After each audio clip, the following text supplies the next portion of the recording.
Greetings, my excellent friend. Welcome to the Heavy Metal History Report.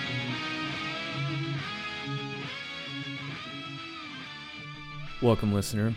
I'm your host, Dustin, and this is Heavy Metal History.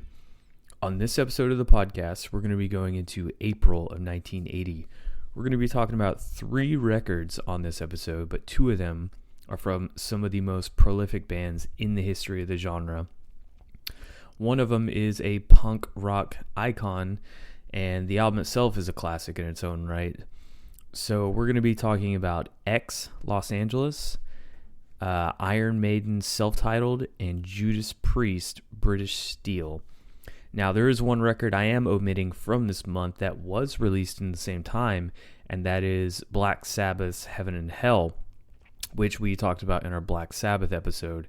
That's the one where they got Ronnie James Dio on it, and if you want to listen to that episode, well, it was only about 2 episodes ago, so you can go back and check it out, or you've already listened to it.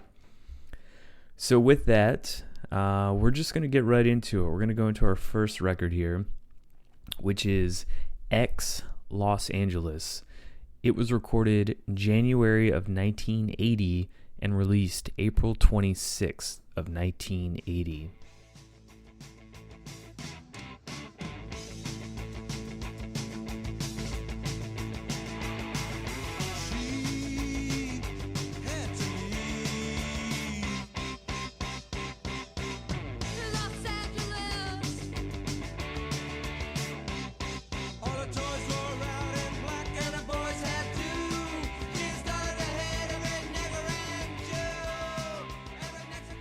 Now, your lineup for this record, you have John Doe on bass and lead vocals, Exene on vocals, Billy Zoom on guitar, DJ Bonebreak on drums.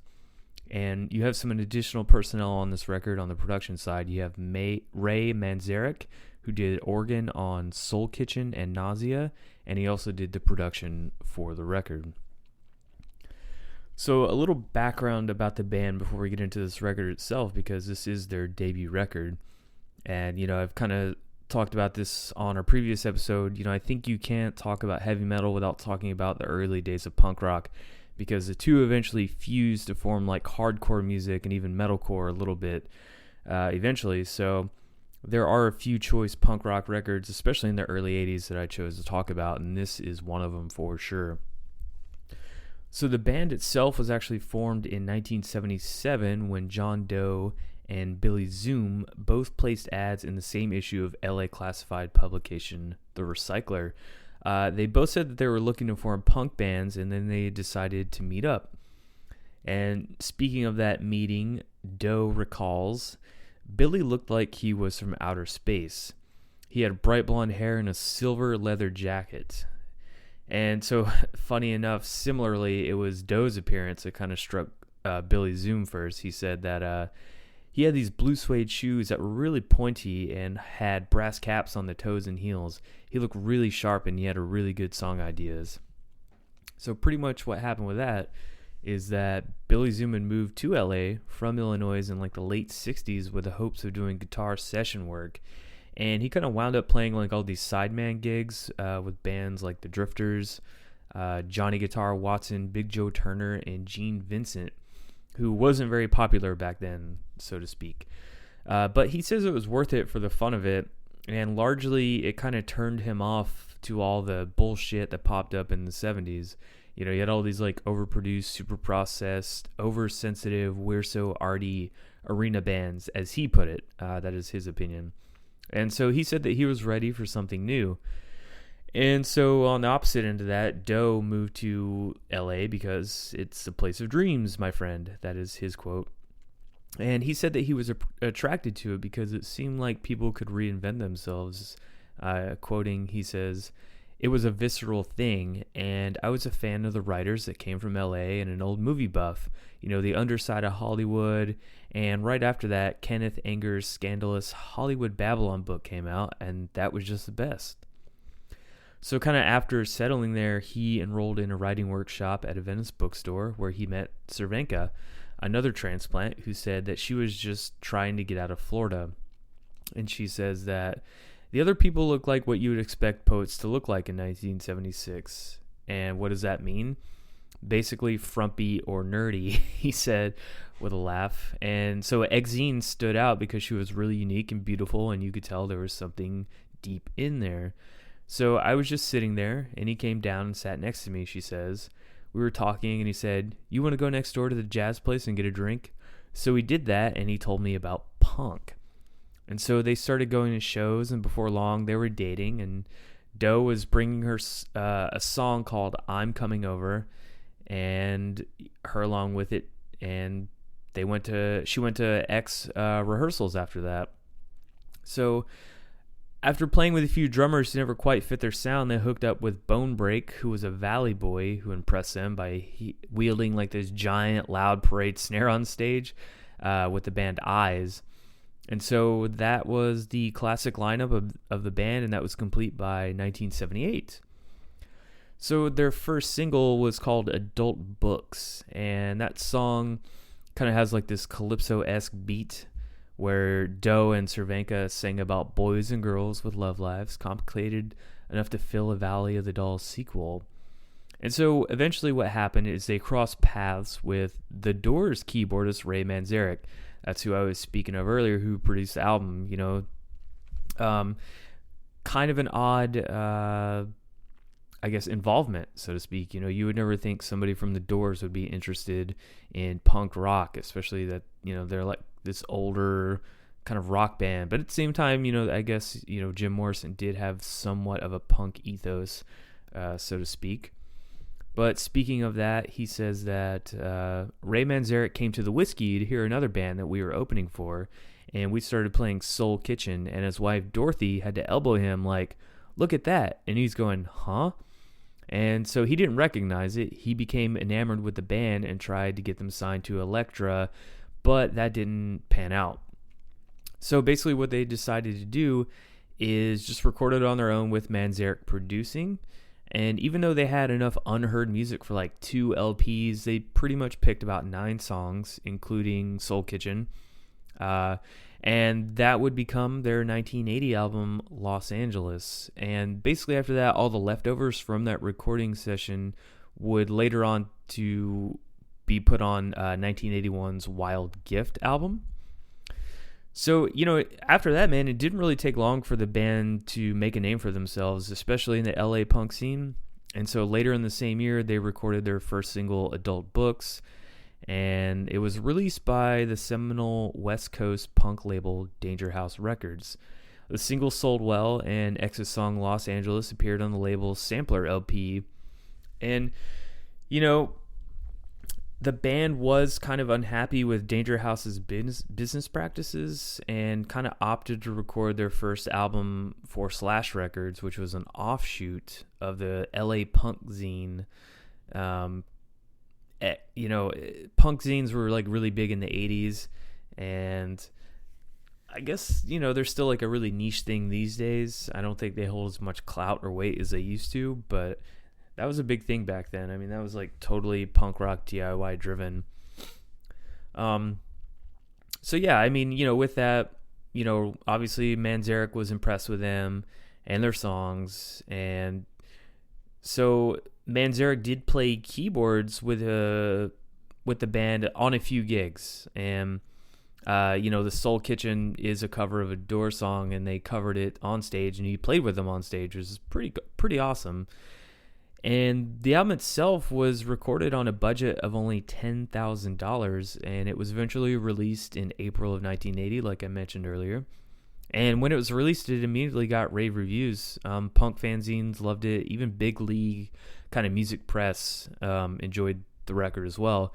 And with that, you kind of see like this immediate success in the band's hometown, and then word spreads nationwide. And the next thing you know, the album sold over 50,000 copies, which is a really impressive sum for an independent punk album, especially a first album like that. So kind of after that, they did a bunch of steady touring. Fans outside of California were seeing the band thanks to the documentary Decline of Western Civilization. And that documentary, it's in like 3 parts. It mostly focuses on the LA punk community, but there are parts that go into the heavy metal, kind of hair metal scene a little bit. And yeah, it's a really interesting documentary. It comes with a little bit of, I guess, controversy, so to speak. A lot of the people in it don't talk highly of it anymore, I think, some of them. And yeah, I don't know. I enjoyed it. If you've never seen it, you should definitely check it out. It's in like 3 parts, and then I think there was a sequel done. Definitely a game-changing documentary. It's got like Black Flag in it and everything like that. But I digress. Go check it out. So another thing that happened around this time is John Doe and Cervenka became man and wife, and you know, their relationship kind of informed the lyrics to many of their songs. I mean, you know, when you're that close with each other and you're in a band, that's obviously where a lot of your influence and kind of, I guess, passion is going to come from.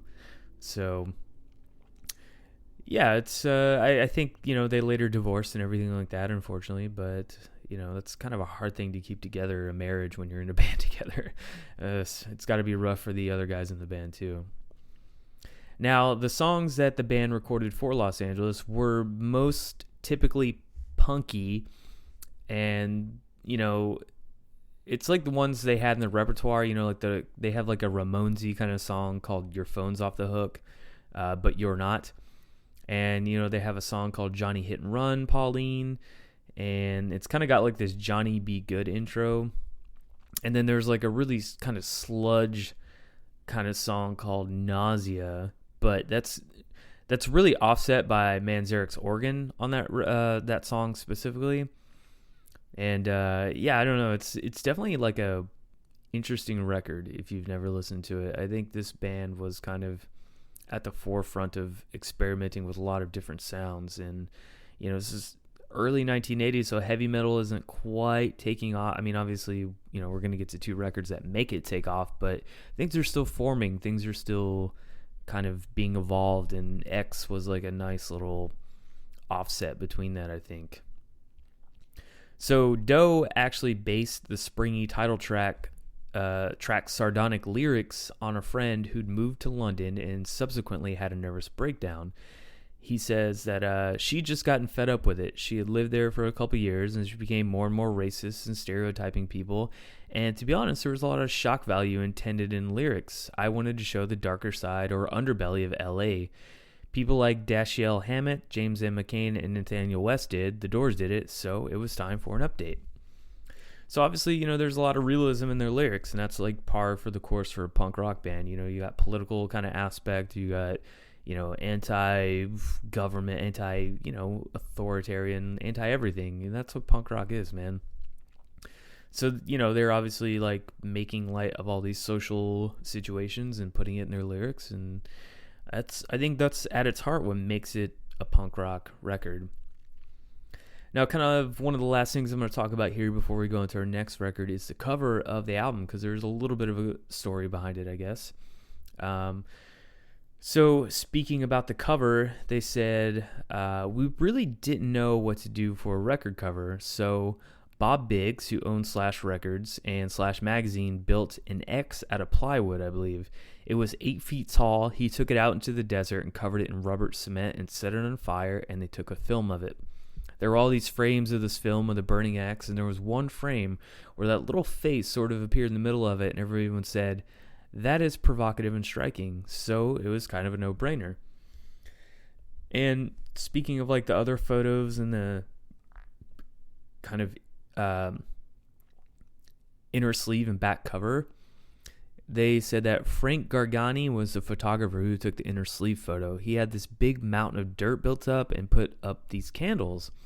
And when we went down to this overpass by the LA River and we took photographs at midnight until 2 a.m, that was that. The other photos, the individual photos, are stripped together in the darkroom for the back cover. And the last thing here, we're going to kind of talk about controversy with album cover, because I guess it is a little bit controversial, so to speak. And they said that a few people said, why do you have a burning cross on your record? And they go on to say, no, it's not a burning cross, it's just a burning X. And one of the jobs of music is to be provocative. A lot of the songs on the first 2 records were to shake things up, so I use words like, I'm not going to say it, but he uses the N word and the J word and stuff like that. And he says that he still feels that way, that people are all bent out of shape because they can't deal with racism. They can't deal with all those difficult subjects like the song Johnny Hit and Run Pauline. And it's worse now than it ever was, people getting sexually assaulted and raped. So sometimes that is a little hard to sing, but on the other hand, you have to open your eyes and try to address the situations.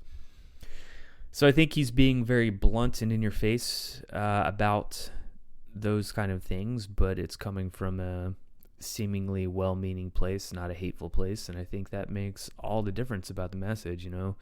Yeah, maybe now it wouldn't go over well if he was using words like that in lyrics at all. But back in the 80s, man, that was punk rock. I mean, I'm not advocating for it myself by any means, but I can see where they're coming from with their messages and trying to like get people to listen and maybe think a little bit more through music and through punk rock. And yeah, I don't know. I think X is one of those kind of legendary LA punk rock bands that kind of get overlooked in some respects. I know that, you know, if you're a punk rock fan, you know who X is, but if maybe, you know, you're listening to this podcast and you've never heard of them, I know this is supposed to be a heavy metal podcast, but like I said, you can't have certain aspects of a heavy metal without punk rock. And, you know, I'll even talk about that kind of with the next record here.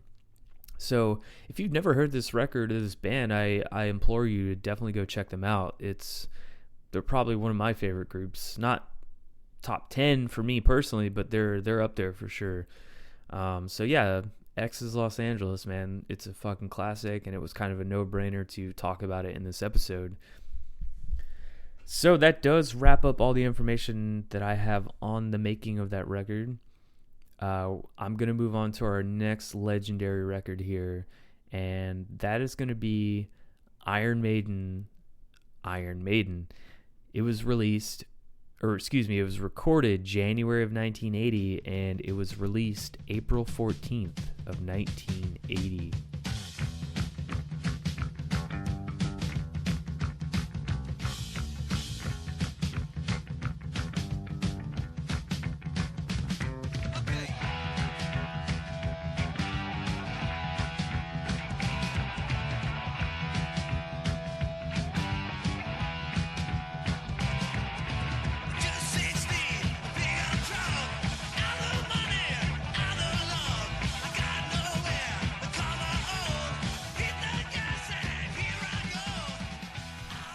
Now, your lineup for this record, this is one of the first lineups for Iron Maiden. You have Paul Di'Anno on lead vocals, Steve Harris on bass and backing vocals, Dennis Stratton on guitar and backing vocals, Dave Murray on guitar, Clive Burr on drums. Now, the technical personnel for this record, you have Will Malone, who's the producer, Martin Levin, who is the engineer, and obviously the legendary Derek Riggs, who did the sleeve illustration. Now, this record was recorded at Kingsway Studio, London, and mixed at Morgan Studios in London. Now, a little background about the band and where they were before this, because this is their first record, so I'd be remiss if I didn't get into a little bit of their beforehand history. Basically, the band was founded by bassist Steve Harris on Christmas Day of 1975. Now, they spent the rest of that decade kind of paying their dues in order to arrive at this, you know, album in the 80s. And, you know, while they were one of the more hyped bands in this kind of new wave of British heavy metal thing, nobody really had a clue how they would fare in like a wider, you know, marketplace, and whether they would have any long sort of career. So pretty much late Christmas of 1979, Harris and Maiden's manager Rod Smallwood were tinkering with the band's lineup. They had to dispense with longtime drummer Doug Sampson due to kind of some health concerns, and they recruited Clive Burr to join and also singer Paul Di'Anno and guitarist Dave Murray and Dennis Stratton, who landed the job about 6 months earlier. So pretty much after that, they started searching for a producer to oversee their album, and quickly crossing Guy Edwards and Sweet's fundamentally mismatched guitarist Andy Scott off the list before they settled on their label EMI's next suggestion, Will Malone. And now this arrangement would actually prove to be less than ideal once Iron Maiden started tracking. They started tracking in January, and even though Will Malone had worked with Black Sabbath, Todd Rundgren, Meat Loaf, all those kind of bands, according to some people, and including Mick Wall's Run to the Hills Iron Maiden biography, Malone was kind of disinterested and emotionally disengaged throughout the sessions, and it kind of forced the band to take charge during recording. So by the time they were kind of forced to wrap up the work on February 1st, they joined the Metal for Mothers tour, and they spent the remainder of the month shuttling back and forth to London as time allowed to kind of mix the album. But even bigger than that, they really couldn't pass up the chance to hop aboard Judas Priest's British Steel tour. Oh, that's funny, guys, because the next album we're going to be talking about is Judas Priest's British Steel. These records came out the same day of the same month. How fucking crazy is that? And they toured together. Fucking insane. So that tour kicked off on March the 7th, and a month later, Iron Maiden was released and debuted at number 4 on the British charts. And with that, it's an indisputable fact that Iron Maiden is one of the biggest and most influential metal bands of all time. But with that, especially now, there's this kind of division between fans who think that Paul Di'Anno, who performed on the first 2 records, is the band's best vocalist, or, if it's Bruce Dickinson, who is sang on more of the records. And what it comes down to is a matter of taste. And personally, I don't subscribe to the idea that one is better than the other or one is worse than the other. They both had their, I don't know what to call it. They both had their styles, man. And at the heart of it, vocally, that's not entirely what makes Iron Maiden. It's the sum of the whole. So, the guitars are what makes Iron Maiden. The drums are what makes Iron Maiden. The bass. It's every little piece. It's not just the vocalist. Sure, you can prefer, one vocalist style over the other, and that's okay.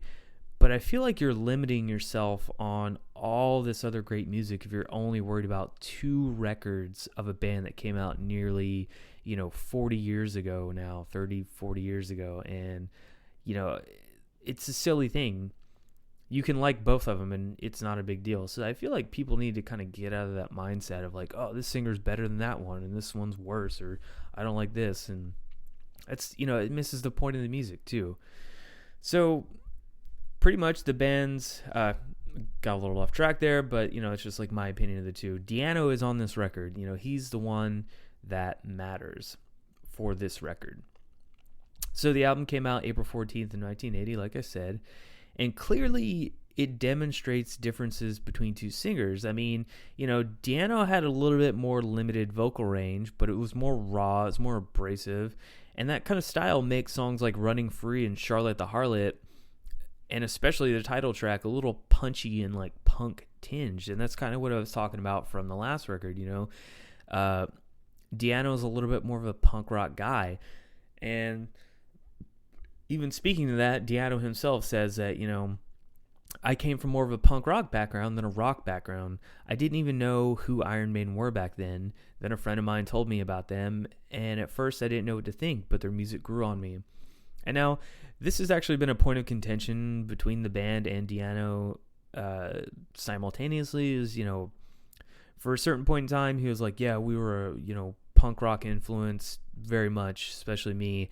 And then there's points where he's been like, I was just saying that to fuck with the band because I knew they hated punk rock. There's no punk rock influence at all. So it's hard to know which of those are 100% true. I do think that Di'Anno's vocals personally do have a little bit of that punk rock tinge in there, and whether it's influenced or not, who knows, but it's hard to kind of ignore, especially with, how big punk rock was in England itself. But yeah, the band members themselves aren't big punk rock fans. They avidly talk about how terrible it is in general. And I mean, when you're as good of musicians as those guys, I get it. You kind of look down on guys who play like 4 power chords over and over again. I get it. But even with that, man, Iron Maiden themselves were way different than the other bands from like that new wave of British heavy metal scene. You had bands like Saxon, Def Leppard, Diamond Head, who were kind of stirring the pot at a local London club called the Sound House. But Maiden had this level of musicality that was a cut above all of those bands, by far. I mean, you have like this combination of galloping riffs, guitar harmonies, complex arrangements, and that made Iron Maiden like instantly jaw-dropping, instantly recognizable, instantly rememberable. It was a new sound. It was something new in 1980. After years and years of Black Sabbath and Motorhead, heavy metal started to sound different. And Iron Maiden, Judas Priest, Judas Priest, we'll get to this, but they've been around for way longer than Iron Maiden at this point. So speaking of that, Diano says that the only ones doing anything slightly different were us and Motorhead, but Motorhead had been around for years and everyone knew that what they were like. They just didn't know what to call them, punk, metal, whatever. People could tell we were a new kind of metal, and they came to check us out, and a lot of them went, wow, this is fantastic. And I mean, that's a good point. Like I said, like Motorhead been around forever, a good solid decade almost, maybe at that point. I can't remember exactly off the top of my head. And yeah, I mean, Motorhead's kind of hard to pin down. They're punk rock, they're kind of metal, they're kind of rock and roll, they're their own unique thing, and I think that's one of the great things about Motorhead in general. But we're talking about Iron Maiden here. And even with that, for this record, there was no lack of material. I mean, the album was filled with a variety of like punky anthems, complex rhythmic sound labyrinths. There was even classic kind of instrumentals, Transylvania for one.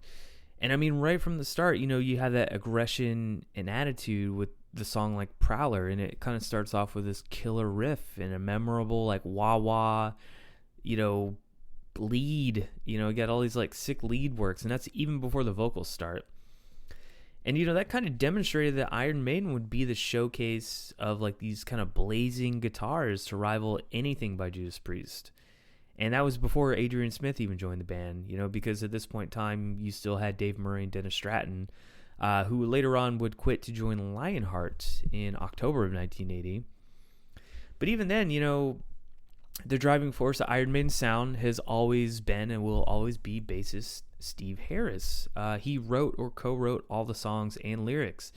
Diano only contributed the lyrics to Remember Tomorrow and Running Free. Running Free is a fantastic Iron Maiden track. I prefer his version and the Dickinson version. I mean, they're both really good because it's not the vocals that make the song, it's the guitar parts, in my opinion.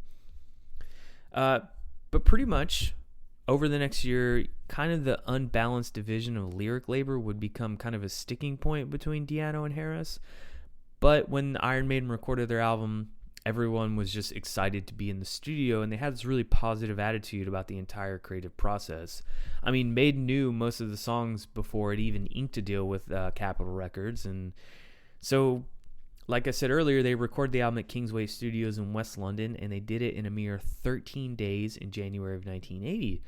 2 weeks. Barely 2 weeks to make this record. I think that's phenomenal. But I mean, at this point in time, they'd had their fucking set down, I'm sure, no problem at all. And so they mixed the record at Morgan Studios in Northwest London in February.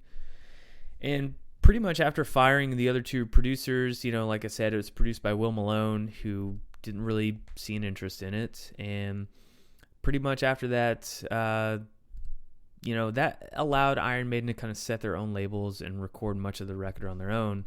And a lot of people have even praised that fact because it's kind of unpolished. It's got that punkish kind of sound to the record. And, even with that, though, Diano does feel like this album suffered from mediocre production. And he says that if Iron Maiden actually had better production, I don't think there'd be another album around to touch it for 1,000 years. The guy who produced it mixed the Triangle on the fucking Mike Oldfield album, and that's about all he ever did. But we were so naive, we didn't know what we were doing. And speaking of that, too, kind of like about the early days of playing shows, Steve Harris says, for the 4 years before the album, we had been extensively touring the UK, playing clubs and pubs. We built up a really hardcore following, but we were really still semi-pro, gigging over long weekends and the like. So after EMI signed us, we packed in the day jobs because we had to make an album. It was weird, worrisome time because you're thinking, well, we're putting all our time and effort into this. What if it doesn't work out? All we were hoping to do was to get a deal, make an album, and tour the UK. We didn't really look toward the rest of the world, but when the album came out, things kind of took off big time. And at the end of 1980, we went on a European tour with Kiss, and it was a fantastic experience. And kind of one last thing here, we would be remiss if we didn't talk about the legendary cover art by Derek Riggs. I mean, Eddie and Riggs' artwork is synonymous with the band at this point in time. You cannot find an Iron Maiden shirt. It'd be rare if you found an Iron Maiden shirt without Eddie on it. So, you know, I mean, for the public in general, Iron Maiden was like this first glimpse at a band that would, you know, it would evolve over time, but at the core, it remained a band in the new wave of British heavy metal kind of tradition. And so with that, Riggs explained that Eddie's origins began in the late 1970s. Riggs was working constantly doing record album covers for most of the major labels in London. And during this time, he was trying to create his own vision of what he thought a rock album cover should be like. And he created a whole stream of designs, and one of these was a picture he entitled Electric Matthew Says Hello. And the piece caught the eye of Iron Maiden's manager, Rod Smallwood, and he was really impressed with the young artist's talent, and he hired Riggs as the band's illustrator. And pretty much after that, the band adopted the character in the painting, using the art as the cover of their debut album, and renamed him Eddie. And the rest is pretty much history. So that pretty much wraps up all the information I have about this record. I'm going to play one kind of quick clip with Paul Di'Anno talking about the beginnings of the band, and I'm going to play kind of a longer clip with interviews from the band talking about the kind of early days of Iron Maiden and the first album. But before I do that, you know, it's just I want to kind of get back to the fact that, you know, we're in April of 1980 and two of the biggest albums in heavy metal history were put out in the same, actually three, like I said, you know, we talked about Black Sabbath's Heaven and Hell. All three of these records came out in the same month. This is one of the most prolific kind of like moments in the genre where you have these three records hitting the shelves in the same time, and two of these bands touring together at the same time. And this is where heavy metal like really starts to take off and come to the forefront and just become this massive thing for a long time. It's such a game-changing point, and I think that this month is a very important month to remember in the genre. So I'm going to play these two clips, and we'll be right back. Dennis's orders, he chucked me out because I was too flash, and he also chucked Dave Murray out because he didn't like Dave's girlfriend, or something like that. There was some problem with Davey at the time, and Dennis just said, oh, we should just get rid of him, and I was like, oh no, we can't, he's so good. And it was like, he's got to go, you know, otherwise I'm off, and I thought, oh no, I can't go through it, try and look for another singer and all this. Stupidly, I gave in. He eventually managed to sack everybody, including me, Bob Sawyer, Dave Murray. We was all sacked.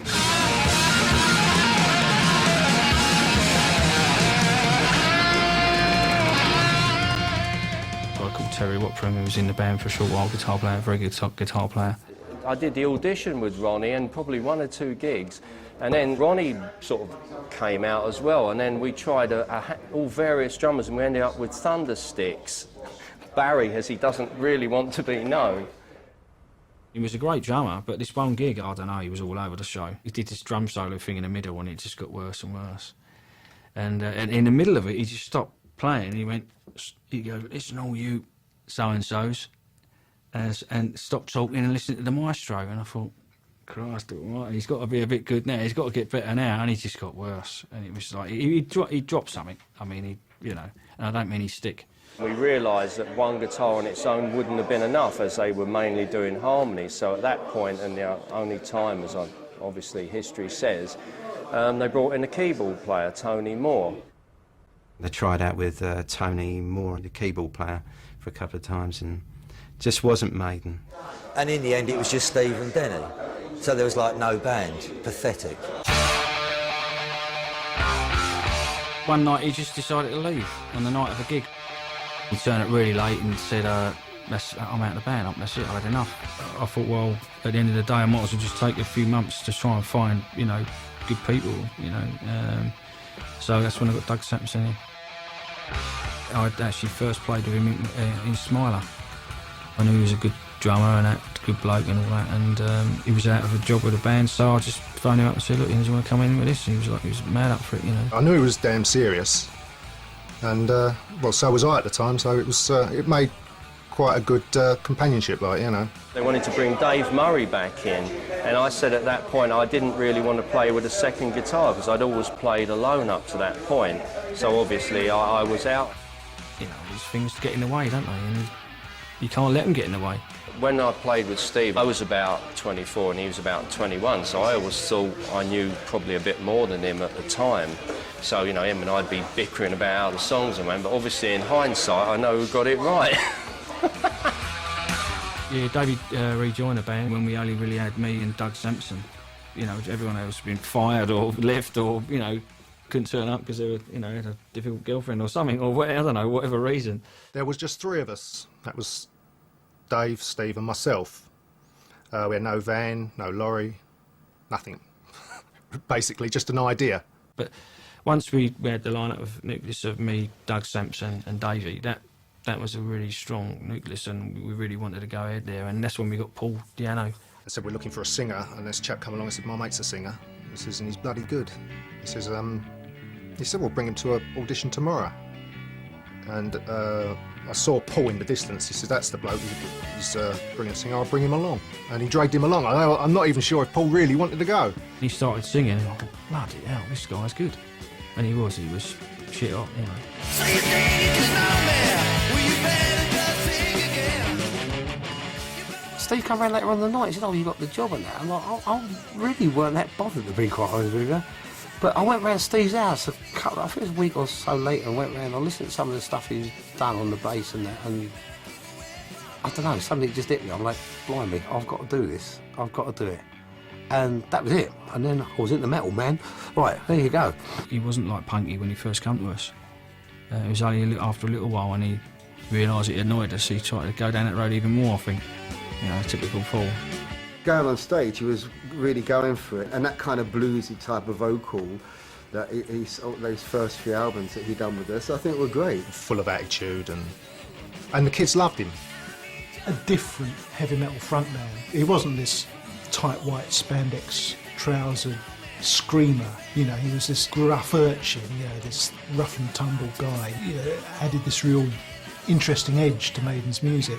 He had the charm of a rough-hewn stable boy. He really did come across like that. He was a lad, he was a yob, but he was up on stage and really did focus the music. See, it was me, I've done it all, see? Better than Elvis.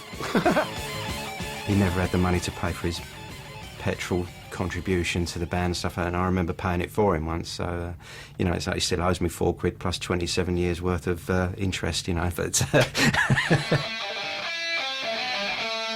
we were down a four-piece, and we stayed that way for quite some time. We were always really on the lookout for another guitar player. So some of the songs, like for instance Iron Maiden, where you've got the answering guitar on the opening riff and the other guitar answers it, I used to have to do that on the bass. It worked really well, for a while. Right early on, we had like a kabuki type mask that we had. So after Dennis left the band, we could still incorporate the blood capsules and stuff through the mouth of this mask, and we had like a fish pump that pumped the blood out, and it used to go over the drummer's head and stuff like that. I remember Doug Sampson complaining about it because he had blonde hair, to get it all in his hair, and it would go over his head. we would go behind the bar to change into stage clothes, which was not heard of. So when you got on the stage, you looked the business, and with attitude, it really went down well. Each time we had a bit more money to spend on props and things, you know, a few bit of gig money and this and that, we just used to invest it in a bit more lighting, or, you know, the next one after that was we stuck the kabuki mask actually on a ball with Iron Maiden lettering, and it had, like, you know, white bulbs chasing around like a you know, sort of a theatre dressing room, really. They had the first Eddie the Head. Now, no one else was doing that. Yes, Samson had Thunderstick in a mask, but Iron Maiden had a logo at the back, designed by Steve Harris, with this funny silver thing, which suddenly spewed forth red smoke at the end of the set when they did the Iron Maiden song. Then the next one after that was you know, smoke coming out the mouth, and a bit bigger, and we played like places like the Music Machine. You play a bigger place, you need a bigger Eddie, and so it just sort of went on from there.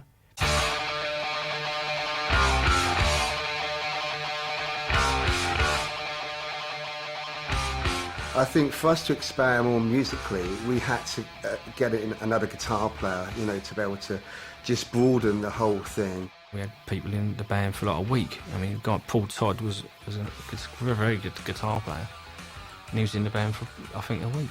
We even did like publicity shots with him. Sure enough, a week later, it's like he didn't turn up for rehearsals. Oh, not again, you know what I mean? So I went over there. He's answered the door, hasn't he? I was going, so, you know, you're not at rehearsal. You know, what's going on? Are you going to be in this band or not? And he's like, you know, he's like, his girlfriend's here, like. And I was just so annoyed. And I just said to him, look, tell me now in front of her as well, do you or don't you want to be in this band? Because if you don't mess us around. Just say you don't, and we'll get someone else. And if you do, come to rehearsal with me now, and we'll get on with it as we mean to carry on. Oh, I don't know, you know. So I said, well, that's it. You're out. You know, I mean, how can you deal with people like that? We got Tony Parsons in, who wasn't in the band. I think it was a matter of a few months. Gets a bit hazy, you know, all these years ago, you know. But there were certainly some characters. I remember Mad Mac, who was just bring his dog. Lovely guy, Scottish guy, mad as an atom. And he just plugged in wild away. He was such a great player. I thought, brilliant, you know, this is fantastic. This is what we want, a bit of fire, you know.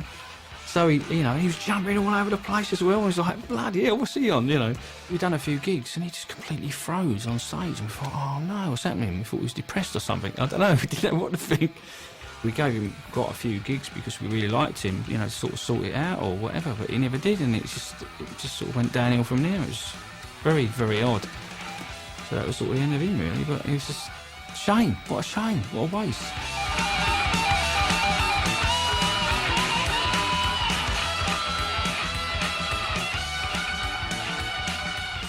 There was a lot of gigging around the UK in that time. Bought a 3-ton truck, which we called the Green Goddess, and because it was green. And we just converted the back half of it, we had a tail lift on it, put the gear in it, and the front part converted into, you know, a place where it was a sleep like bunk bed sort of in the back. So anyway, wake up in the morning covered in frost, and a layer of frost over you like that. I just used to get on the Green Goddess and it'd take me to the gig, and I'd get out, go on stage, come off and get on the Green Goddess and off again. I really don't know where we went. We were still working, normal jobs and stuff during the week, and then we would like go and do gigs, you know, all over the place really. I remember one weekend we went up to play in Aberdeen one night. So we drove up on the Friday and stayed overnight in Berwick-on-Tweed, and played the gig the next night in a club called Ruffles in Aberdeen. And then we drove right back across country and played Blackpool in Millbrook Castle on the Sunday night, and then back straight back home and back to work the following morning, you know, and we was doing all that sort of stuff quite a lot. They were short, sharp, and you got your money's worth, and it was sweaty and it was loud and it was bloody horrible. It was great. We went to this place called Spacewood Studios up in Cambridge. We recorded Sandhouse tapes, which was Paul, myself, Steve, Doug. We stayed there for a couple of days, putting down, I think it's 4 tracks.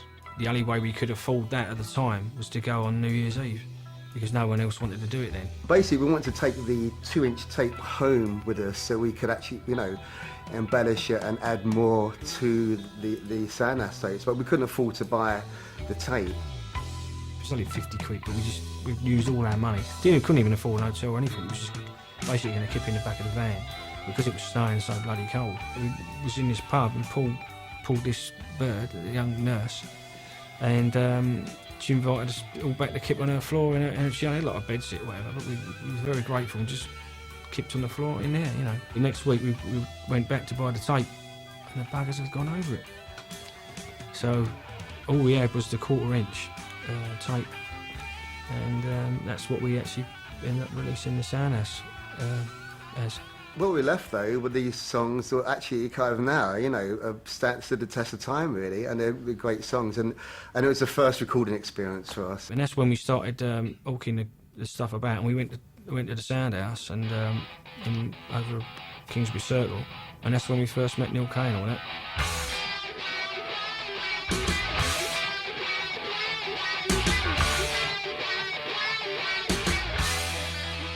This bloke called Steve Harris came into the bandwagon. He came up to the stage. He said, "Hello, mate.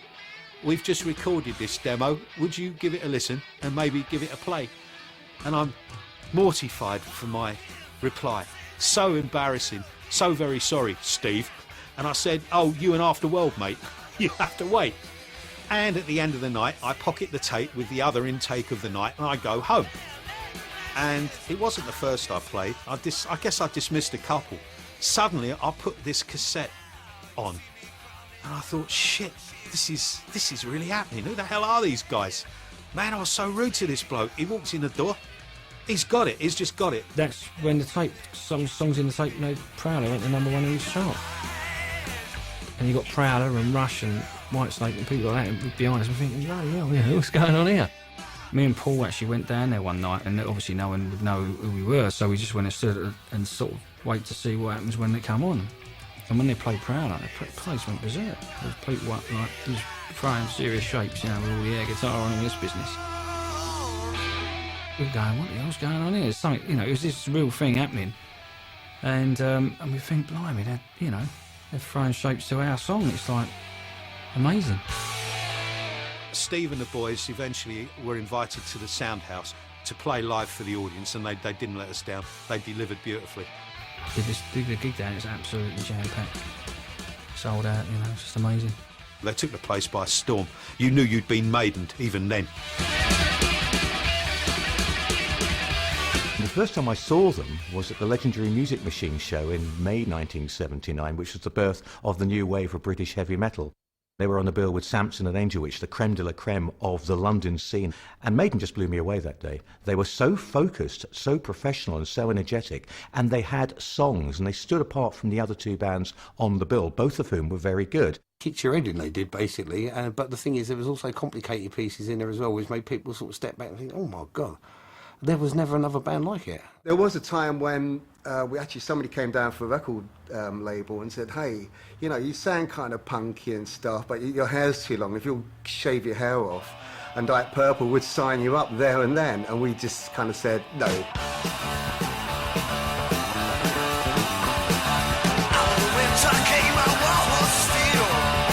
Anyway, I got this tape because my friend had told Steve that he had a friend who knew something about the music business, and I thought it was very, very good.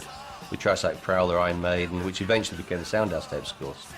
So I called Steve Harris, and I fixed up a couple of gigs, one at the Windsor Castle. All right, I hope those clips were a little informative for you and gave you a little bit more information about those records and the band itself. I thought they were interesting, so I wanted to edit them in here. We're going to go on to our final record of this episode.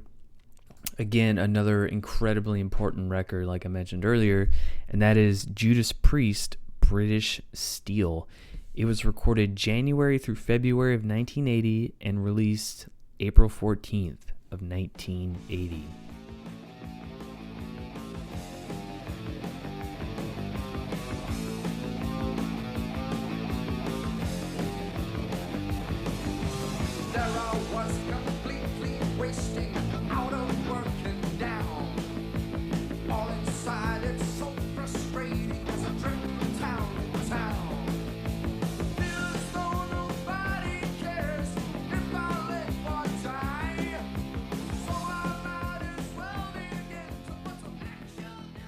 Now, your lineup for this record is Rob Halford on vocals, KK Downing on guitars, Glenn Tipton on guitars, Ian Hill on bass, and Dave Holland on drums. On the production side, you have Tom Allom, who did the production, and it was engineered by Lou Austin. Now, by this point in time, this is actually Judas Priest's 6th album. Like I mentioned in, the Iron Maiden section, the band had already been around for quite a long time, at least 1970, 72. I'm blanking on the exact year here. You'll have to forgive me because I don't have every little piece of information in front of me. But 6 albums. And here you have Iron Maiden dropping their first album, and it blows up and creates this whole, new wave of British heavy metal with Judas Priest seemingly, I wouldn't say jumping into it, but transitioning into it themselves. They grew as a band over those years, and with this record, they were really, really, they'd already come into their own for sure, but they realized what they were going into here, I think. And these 2 records are so seminal in the history of the genre. It's kind of crazy to me that they would come out at the exact same time on the exact same day, and then the 2 bands would go on to tour together, and then they would go on to become the biggest bands in the genre. It's just fucking crazy to me, the timing of that. And even then, Judas Priest was the more seasoned band at this point. They'd been around for fucking ever, seemingly. But with that, let's kind of get into the record itself here. Pretty much the band and their producer went down to Tittenhurst Park, which was a 72-acre estate near Ascot in Berkshire. So proper. And at the time, it was actually owned by former Beatles drummer Ringo Starr, who actually bought it from John Lennon in 1973, which is crazy. The latter had built Ascot Sound Studios in the grounds, and Ringo renamed this Startling Studios. And it was here that Priest and Tom Allom had mixed Unleashed in the East in 1979, and later the same year, the latter had worked at the studio with Def Leppard on their debut album, On Through the Night. And kind of speaking to that, the band says that Ringo wasn't there at the time we were in. He'd met actress Barbara Bach, his future wife, and had gone off to Los Angeles to be with her. And Ringo's then wife, Maureen, had also left, so we had the place totally to ourselves.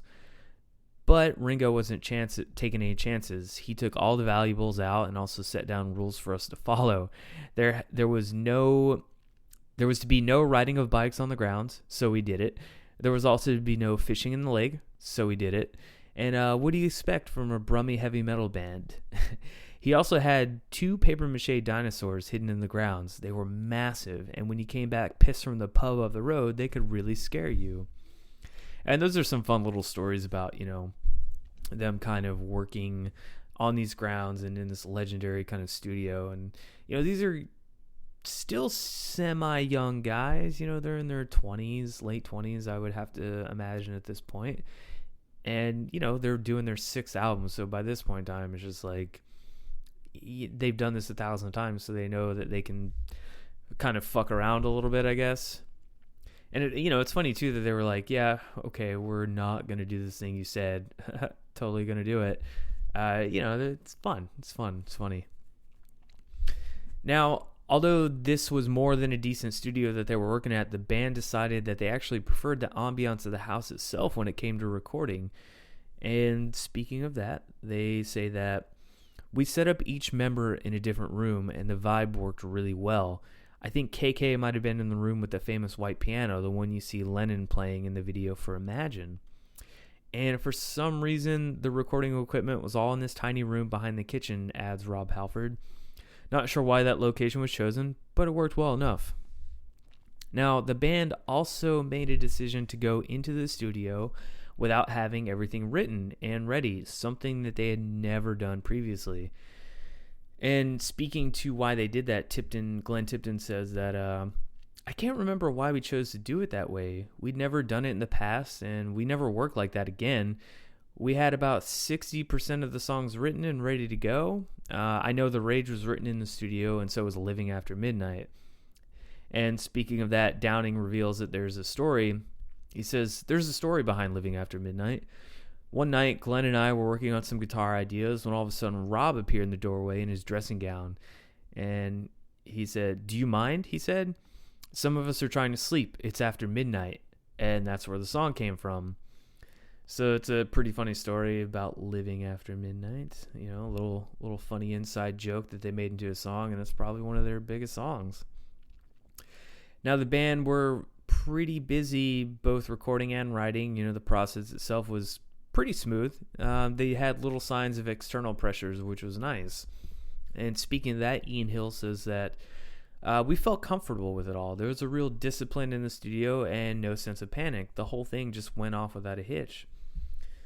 And adding to that, Tom Allum, the engineer, says that they were in the studio for exactly 1 calendar month, from February 1st to the 28th. And, you know, I guess there's a little bit of, disagreement about how much of the record was written. Glenn Tipton says that they only had 40% of it written when they went in, as opposed to 60% of it written. And, you know, he said, speaking of that, you know, in this day and age, it would have been very difficult for us to go in the studio and record and then write as well. But we really had a surplus amount of energy and enthusiasm at that time, and it really did pay off. I suppose there's a certain argument saying if you give yourself a deadline, you've got to come up with the goods, and we actually did. Now, for Rob Halford, part of the strength of British Steel comes from like that collaborative process, which the band was kind of forced to create. And speaking to that, he says, "We went into the sessions with a handful of ideas, but the bulk of the material came from Glenn and KK and myself sitting around for the first time as a writing team. You know, previously one of us would bring a completed song to the table and we'd work on that. The British Steel sessions brought us together as a trio of writers for the first time, and we focused as a band in a way that we hadn't done before." And, you know, while the band really wasn't lacking any ideas, you know, Judas Priest pulled inspiration from anywhere they could. In fact, one story here is that one night after returning from the pub, Tipton picked up his guitar and started jamming on a catchy riff. And, you know, this is kind of like elaborating more on that story that I said earlier. You know, he was encouraged to just basically play that riff over and over and over while Rob was trying to sleep. And so Halford's side of the story says, you know, it was 4 a.m. and Glenn had his stack set up downstairs from the room I was in. I was so annoyed, so I went down and said, "Hey, Glenn, can you turn that down a bit because I can't sleep? It's 4 o'clock in the morning and you're living after midnight." And Glenn's immediate reaction was, "Oh, that's a great title for this tune. Check out these chord progressions." So there you have two sides of that same story, which is pretty funny because they're fairly similar, but, you know, a little different perspective-wise there. Now, the band itself did have to get kind of inventive in order to get certain sound effects. For instance, what you hear at the end of Rapid Fire, which comes across as a scythe cutting through the air, is actually a billiard cue being wielded by the vocalist.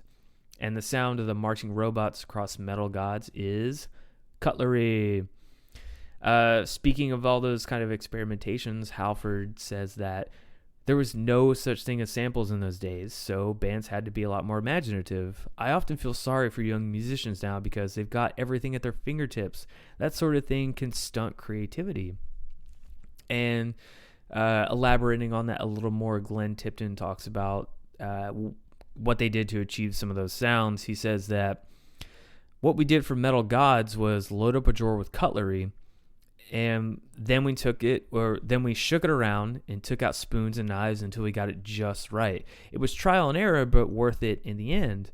But that's kind of not the end of the innovation. You know, for songs like Breaking the Law, the sound of the smashed glass was generated by milk bottles, the guitarist says.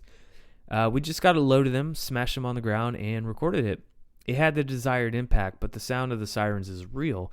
We went outside and recorded a passing police car, or at least that's my recollection of events.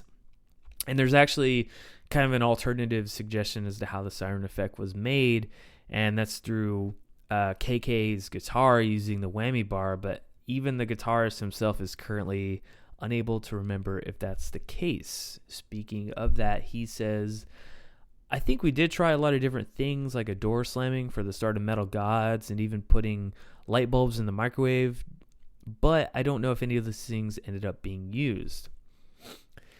Now, that's some interesting experimentation there to kind of like fuck around with all these like breaking of bottles and, cutlery and all kinds of cool things like that to get these little effects. So the next time you listen to those songs, kind of keep that in your head of like where these sounds are coming from. It's pretty interesting. So like I said earlier, the album was wrapped up in 1 month, and only 2 days later it was in New York being mastered. And pretty much it went straight from Tittenhurst Park to Morgan Studios in London without any sleep to have it cut, and then flown to New York for the mastering. And it was at this point in time, a story kind of emerged in the press that the album's tapes had been stolen by a gang in New York and were being held ransom. According to this press release, Judas Priest paid $50,000 or pounds, I guess, to get back these irreplaceable tapes. But it was all pretty much a hoax. It was fabricated by the band's publicist at the time, a gentleman by the name of Tony Brainsby, who is kind of notorious for planting these weird, sensational, but pretty much false stories on behalf of his clients. And it's kind of a silly thing to do. I mean, who's really going to believe something like that? And even then, at the time, KK Downing insisted that neither the band or the management had a clue about what was being, sent out there by him. And, speaking of that, he says that this is utter shit and really embarrassing. If we'd gotten wind of what Tony was planning, then we'd have told him not to do it. Judas Priest doesn't need such cheap publicity. Our music is what makes us stand or fall. And it's pretty cool that, he would kind of put that out there like, hey, this is us as a band. We're not here to like do all these stupid fucking pranks and, press releases about album masters getting stolen. It's just stupid. He's like, we're a band making music, not fucking dumb tabloid stories. And so, at the time, the press release was full of factual inaccuracies, including the claim that the album was recorded in France. But the one thing that it did get right was that the record was still untitled. But that really quickly changed because Ian Hill came up with what became the iconic moniker British Steel. And speaking of that, he says, I thought it represented everything we were trying to do. We were very British in sound, and the title just came to me. I think workers at the British Steel Corporation, which is the nationalized company making steel at the time, were on strike, so the name was in the news. And so pretty much Halford explains a little bit more about that. He says, when Ian first put forward British Steel, we did think, is this really right for the album?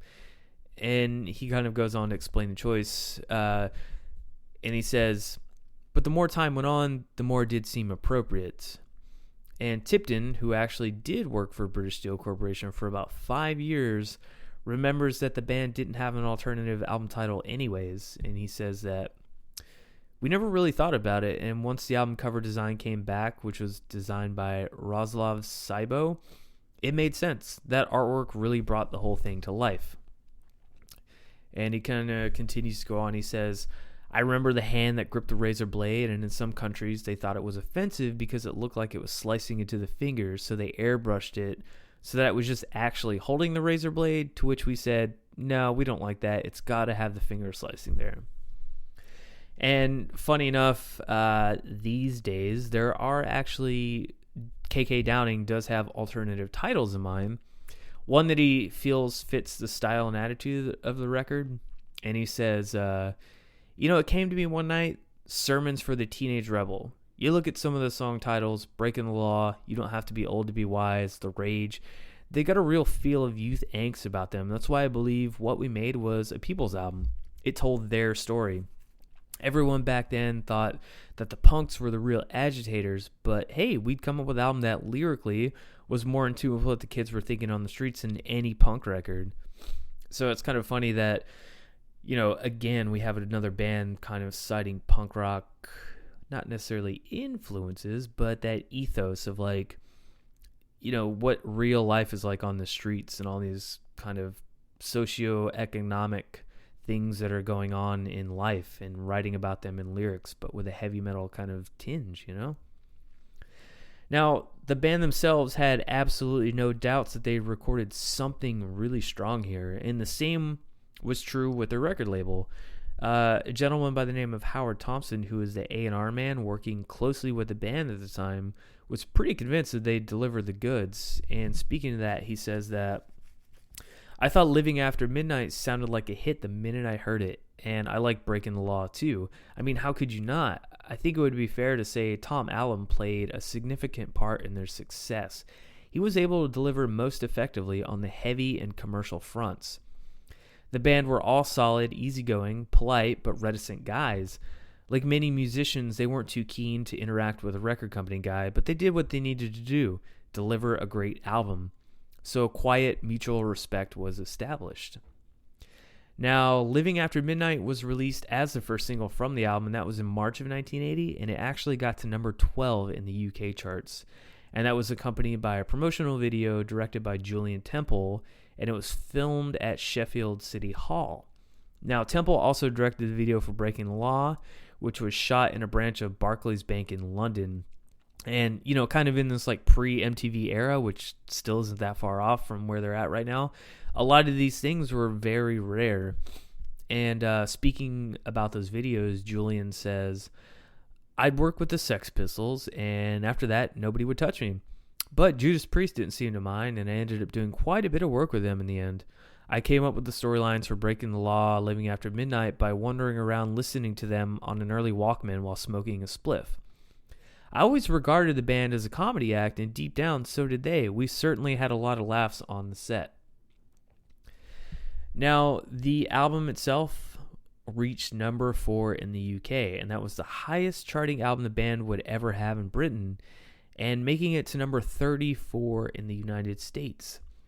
So with that, the reaction was immediate. Judas Priest had come up with an absolute storming record, and, speaking to that, Glenn Tipton says, "At the time, we knew it was good, just not how special it would turn out. You just don't realize when you're in the middle of the process what you have as a classic. Only later on, when everyone tells you, that's when it really hits home." Now, on another aspect of that, Rob Halford talks about it, and he says that, he has no doubts at all that one of the key elements that makes it stand out was the production on it.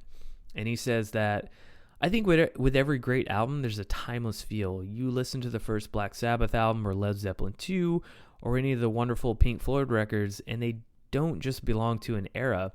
If I had a time machine right now, I could take British Steel back or forwards, play it to people, and they would feel like it belonged to them. That's the reason so many big names in metal say they were influenced by it."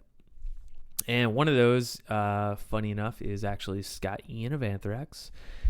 And for him, it was like a big landmark release. And, we're talking about influences and bands that influence other bands, things like that. And,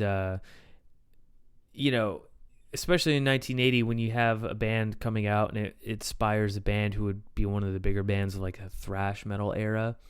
I have a little kind of, quote here, even though we're jumping ahead in history.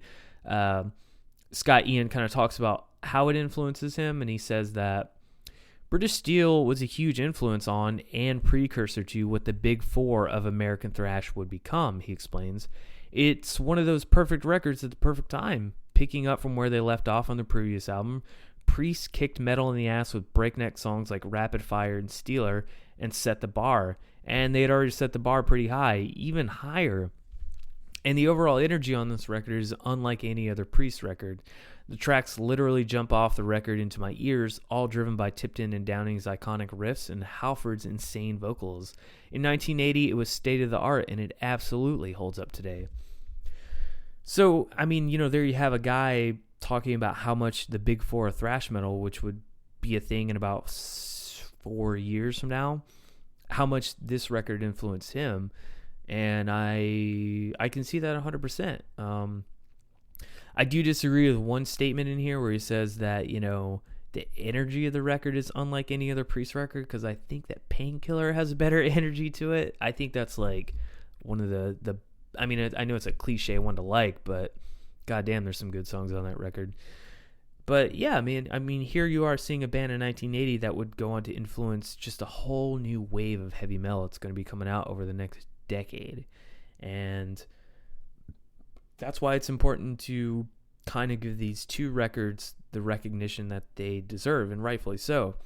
Not that anyone doesn't give them the recognition they deserve, but I was surprised when doing research for this episode how these were pretty much the only two records to come out in this month. Obviously, like I said, besides the Black Sabbath one and the X record, you know, I was on the fence about mentioning it or even talking about it because I really did want to put the focus on just the Iron Maiden and Judas Priest, but I can't ignore everything else that came out, and I already covered the Black Sabbath stuff. So it's just a game-changing point in history for the genre, and these two records are the beginnings of that. And it's kind of a just crazy thing to go back and listen to these records and just seemingly how not necessarily ahead of their time they were, because I think they were right when they needed to be, but they were definitely inciting a new wave of something that was just going to become bigger than they could ever really imagine.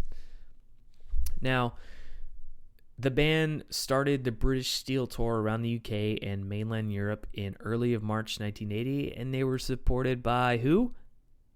Iron Maiden. Yes, that's right. Like I said earlier, Iron Maiden joined them on this tour. And speaking of that, Halford says, I still think back to that tour and get goosebumps. Can you just imagine it? Judas Priest and Iron Maiden touring together. It's one of the all-time great metal tours. And he's absolutely right. I mean, the fact that these guys released records around the same time and toured together, that's just such an incredible moment of synchronicity right there. It's fucking phenomenal. Now, the band would later go on to tour America, and when they did, they toured with support acts with Def Leppard and the Scorpions. I believe I talked about Scorpions on the previous episode, if I'm not mistaken. Yeah, I think Scorpions just put out Animal Magnetism, so they were touring with them. And they returned to Britain on August 16th to play the first Monsters of Rock festival at Donington, and second on the bill to Rainbow, the Ronnie James Dio band, but I don't think Dio was in Rainbow at this point in time. So, I mean, in a year where so much history was made, Judas Priest were kind of right at the epicenter of that.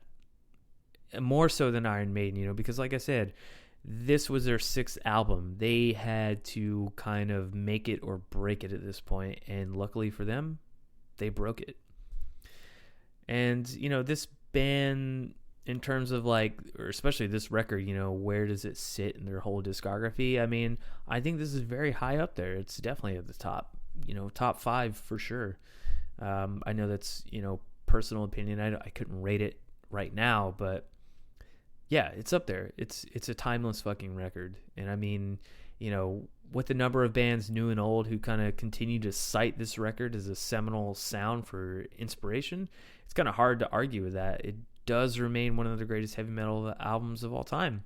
It defined an era, it defined a genre, and I mean, where would we be without this record? So, a couple last little factoids here, and then I'm going to play a couple videos, and then that will wrap up April of 1980. So, when the record was first released, the first copies of British Steel in the UK were put at a discount price of £3.99, which is just about $2 in 1980. How fucking crazy is that? You could have bought this on a vinyl for $2.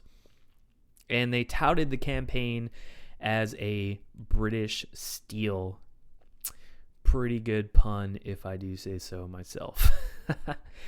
Now, British Steel, oh yeah, that's a STEAL, if you didn't get the pun there.